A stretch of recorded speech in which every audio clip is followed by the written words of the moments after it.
Well, welcome back to Steve Robb Reviews and welcome to Northern Ontario. Today, we're just going to have a quick little vid on an experiment. I got this 12 amp leaf blower. I'm going to test it to see if I can use it with my power inverter. If you've been following along, my fridge starts up at a peak of 700 watts. So, you know, what do I got left there? 1300 watts. So let's take a look. Let's test this before we actually plug it in. That's the smartest thing to do. Let's get to it. Okay, here we go. Just like usual, I've got it all set up and I've got it attached to a 100-foot cord, which will be the cord that I'd be using anyways. So you got to actually use it with the same parameters, right?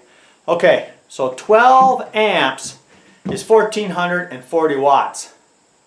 So that is, I'm figuring, not going to be right. Because every time I've tested something, yeah, the peak amps is always going to be higher, the running amps will be lower. So let's take a look. I'll zoom you in and we'll see what the numbers are. Okay, you ready? Here we go.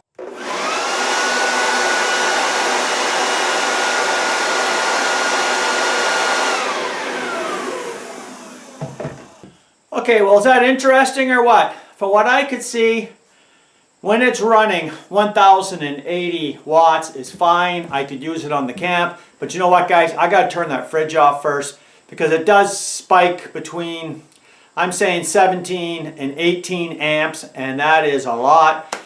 So we're over 2000 watts plus the fridge. So we're around like almost 2800 watts in total. So that's really too much.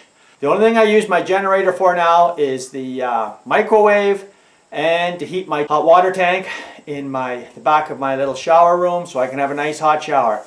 So thanks for joining me here today. Hope you enjoyed this little bit of a vid on testing some appliances that you really should test on an off-grid place to see whether they actually are compatible with your inverter. You guys take care. Come back again now, eh? Cheers.